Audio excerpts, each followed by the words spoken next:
Assalamualaikum warahmatullahi wabarakatuh. Di sini kami dari kelompok 10 pada mata kuliah pembelajaran berbasis web akan memaparkan proyek kita yaitu tentang computer based test.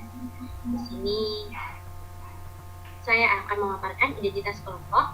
Yang pertama ada koordinator yaitu Muhammad Ikhani Wahid Najib yang dengan NIM 18021010103, dengan programmer Anis Nur Afni NIM 18021010102, penginput data Surya Indriani 18021010107, dan pendokumentasi atau penulis laporan yaitu saya sendiri Excelsa Suliwila Tujana dengan NIM 18021010135. Lalu di sini saya akan menjelaskan tentang identitas program aplikasi kami. Di sini ada search word-nya, ada link jidatnya, lalu untuk nama aplikasinya yaitu CBT Detik MSC. Nah, CBT sendiri merupakan kepanjangan dari Computer Based Test yang memberikan wadah pengerjaan soal-soal berbasis komputer yang berbasis online. Latar belakang atau background ini sendiri yaitu di saat pandemi COVID-19 mulai berkembang di Indonesia, banyak sektor yang mengalami kendala dalam suatu pelaksanaannya, tidak terkecuali pelaksanaan lomba-lomba atau olimpiade-olimpiade tahunan. Dalam hal ini, Detik MSC pada tahun 2020 batal terlaksana dikarenakan dampak pandemi yang tidak memperbolehkan adanya kerumunan. Tidak terlaksananya Detik MSC tahun 2020 juga dikarenakan belum ada fasilitas untuk pelaksanaan yang dapat diakses secara daring atau online. Maka dari itu, kami membuat aplikasi yang menyediakan layanan akses CBT untuk Detik MSC tahun 2021 agar bisa menjadi salah satu pengembangan yang bisa dimanfaatkan pada Olimpiade Matematika ini. Di sini ada proses pengembangannya, lalu di sini spesifikasi piranti keras kami. Di sini ada spesifikasi piranti lunak, lalu di sini ada alur pemrograman, lalu di sini ada timeline yang kita buat, mulai dari persiapan, pemrograman, pelaporan, presentasi, dan pengumpulan project ini. Di sini ada input data, nanti akan dijelaskan oleh penginput data. Nah, lalu di sini ada kelebihan dan kekurangan aplikasi.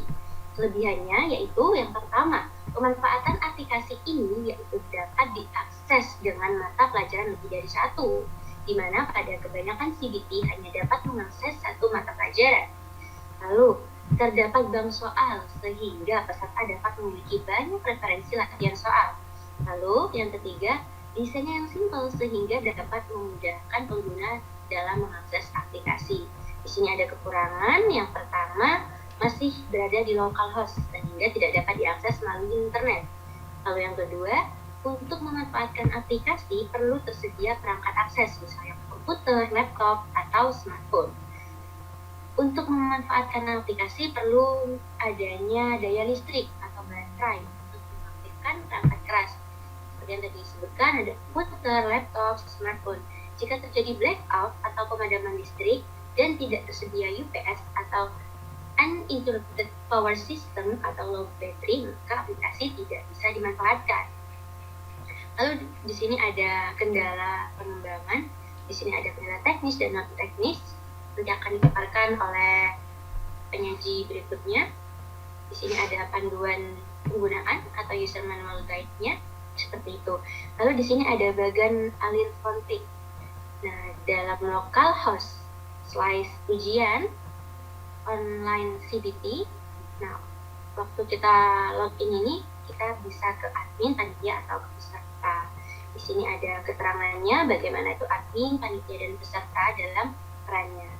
Lalu di sini ada pustaka atau referensi yang kami gunakan. Mungkin cukup sekian dari saya, bisa dilanjutkan oleh pemaparan kepada Muhammad Ikhani. Silakan.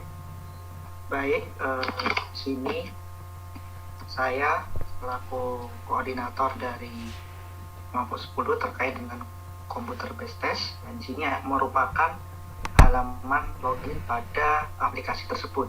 Jadi untuk masuk ke dalam halaman login tersebut yaitu dengan mengetikkan localhost garis miring ujian online CBT_login.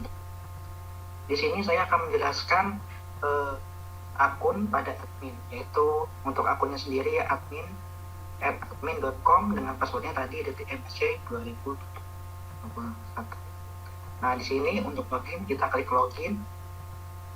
Nah, kemudian akan masuk ke halaman dashboard. Jadi di halaman dashboard ini ada empat. Yang pertama itu jurusan, kelas, panitia, dan peserta. Nah, pada dashboard ini pada jurusan yaitu terdapat jurusan satu saja, yaitu matematika. Nah, ini ada tools-toolsnya, jadi ada tambah data, import, edit, dan delete itu. Kemudian untuk kelas sendiri yaitu ada jenjang dari SD, SMA, dan SMP. Untuk jurusannya yaitu mengikuti dari jurusan yang sebelumnya. Sama seperti tadi ada tambah data, import, reload, edit, dan delete. Selanjutnya yaitu mata pelajaran. Untuk mata pelajaran yang digunakan pada aplikasi ini yaitu matematika, tentu saja. Kemudian untuk toolsnya sendiri ada tambah data, import, edit, dan delete. Kemudian untuk panitia, jadi di sini menambahkan panitia yang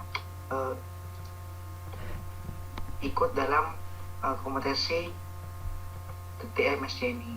Nah, ini di sini ada nomor induk panitianya, kemudian nama panitianya. Jadi di sini dinamakan panitia 1, kemudian emailnya panitia1@panitia.com dengan mata pelajaran matematika. Nah, seperti itu. Jadi di sini bisa diedit untuk akunnya.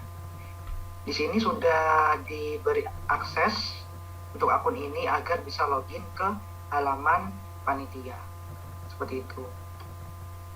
Kemudian pada master peserta di sini ada data-data yang peserta yang ikut dalam ujian ini, yaitu di sini terdapat nomor peserta yaitu 222 8 kali.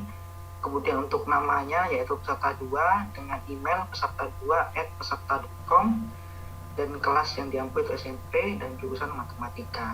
Nah, seperti itu. Kemudian untuk relasinya sendiri yaitu ada kelas dan panitia, kemudian ada jurusan dan mata pelajaran. Untuk kelas dan panitia ini jadi relasinya yaitu antara panitia dengan kelasnya yaitu SMP. Kemudian untuk jurusannya sini ada jurusan matematika dengan mata pelajaran matematika. Untuk manajemen penggunanya, nah di sini ada pengguna dalam aplikasi ini baik itu dari panitianya maupun dari pesertanya. Kemudian pengaturan, jadi di sini pengaturan yaitu mengkosongkan tabel atau data yang berada di aplikasi ini. Yang terakhir adalah hasil ujian.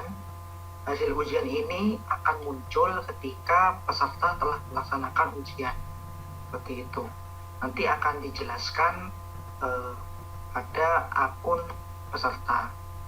Kemudian ada bank soal. Nah, bank soal ini berisi tentang referensi soal-soal yang diinputkan oleh panitia.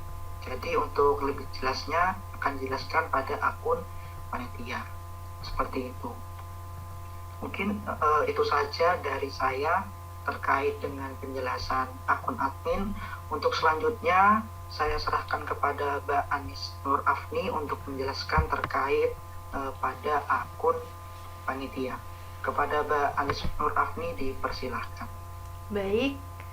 Nah, di sini saya akan menjelaskan untuk masuk sebagai akun panitia.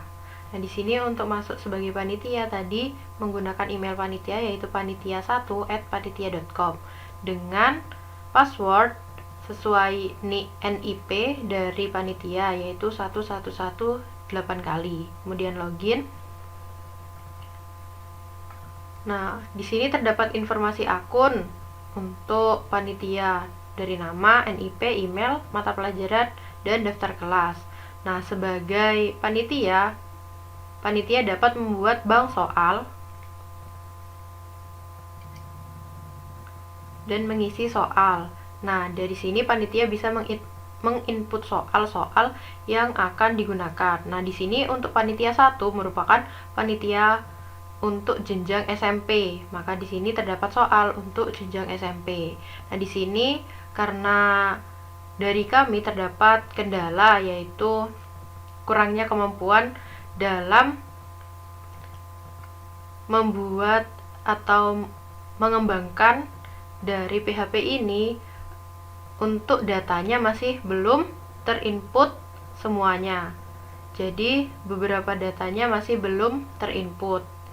Nah, kemudian selain menginputkan soal, panitia juga dapat membuat ujian.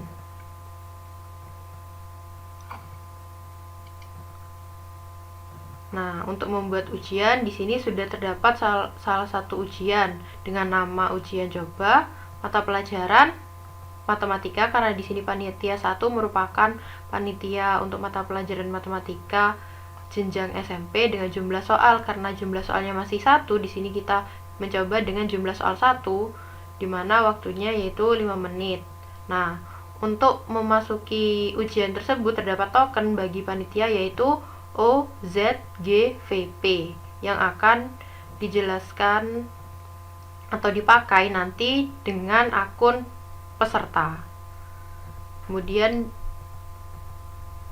mari kita langsung saja lanjut kepada akun peserta yang akan dijelaskan oleh Mbak Surya Indriani. Baik, kali ini kita akan login menggunakan akun peserta. Di sini menggunakan peserta2@peserta.com dengan passwordnya nomor peserta 28 kali. Kemudian klik login.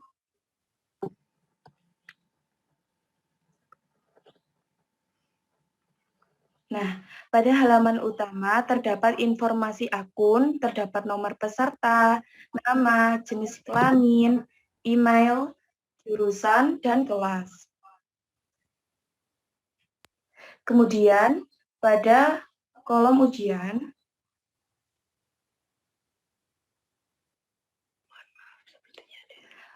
mohon maaf pada tampilan ini terdapat masalah atau error, tetapi kami bisa melakukan ujian. Nah, langsung saja kita masuk ke ikut ujian.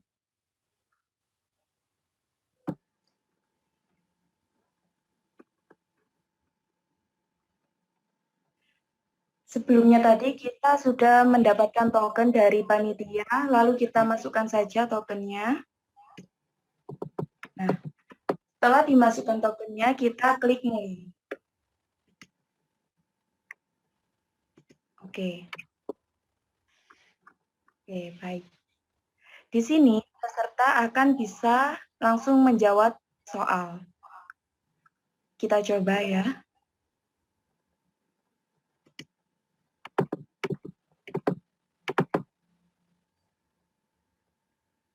Sudah.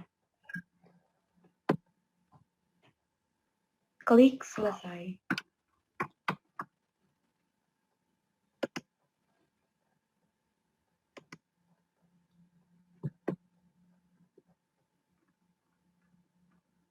Demikian presentasi dari kelompok kami terkait dengan proyek komputer based test dan kekurangan dan error yang ada. Sekian dari kelompok kami. Wassalamualaikum warahmatullahi wabarakatuh.